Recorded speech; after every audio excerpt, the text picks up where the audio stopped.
What is your view on the different schools of yoga?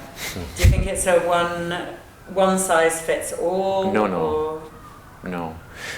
In fact, I think one of the things that modern yoga really has to become aware of and clean up its act around is the fact that it has globalized through the same system of commercial branding that we see in the corporate world, in which a system or a technique or a collection of postures or movements is codified, branded, packaged, commodified, and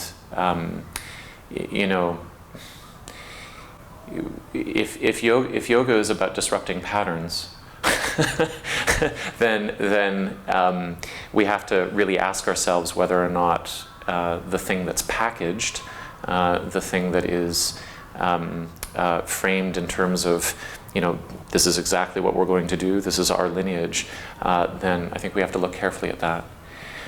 So is there one yoga for everybody? No. In fact, I think the notion that there is one yoga for everything also, or for everybody, also is the product of a lot of hubris.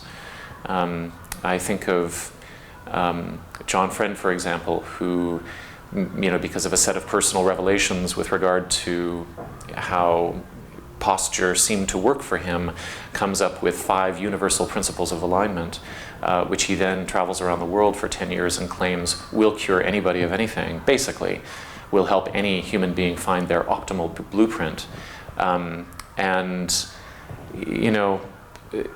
This is like the evangelization of a private experience. Somebody saying, this thing worked for me and so it must work for you. And when we get into that, we're not really talking about yoga, we're talking about marketing. We're talking about trying to sell something. And that's why I always say, if you're really practicing and teaching yoga, it'd be very difficult to make money, actually, because there's nothing to package. There's just a series of movement techniques, mindfulness techniques, breathing techniques that have to be applied individually according to circumstance, and you can't really bottle that. So how is a person to choose what to do? I would say that a person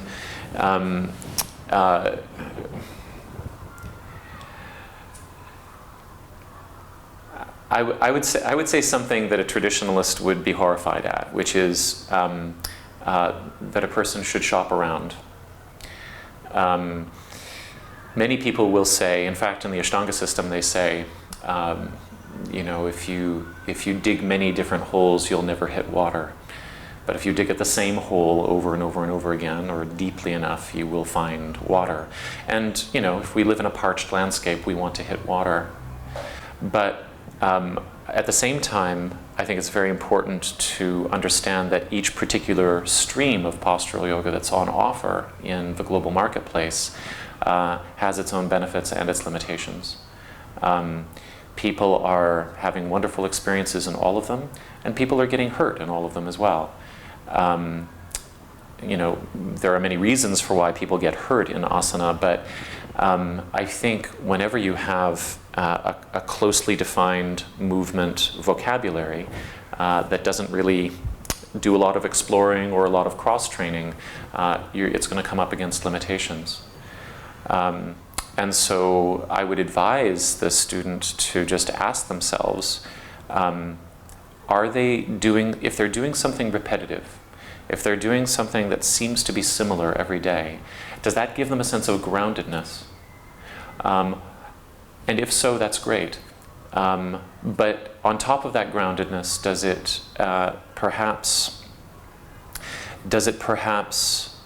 allow them to simply repeat patterns, or perhaps even play into movement patterns or breathing patterns or even aspirational patterns that that somehow capitalize on their weak spots? Are they being challenged? continually? Are they always learning? I think this is a key thing. I would ask the student to be really clear on whether or not they're learning. They are learning something every time they come to the mat. Because I think it's very easy for us to hit a kind of plateau in practice where, you know, we've learned the movements, we've learned the breath work, we've learned the language, we've learned the attitude we're meant to adopt when we come into the room. We've learned all of those things, and there's a kind of plateau, there's a leveling off of passion.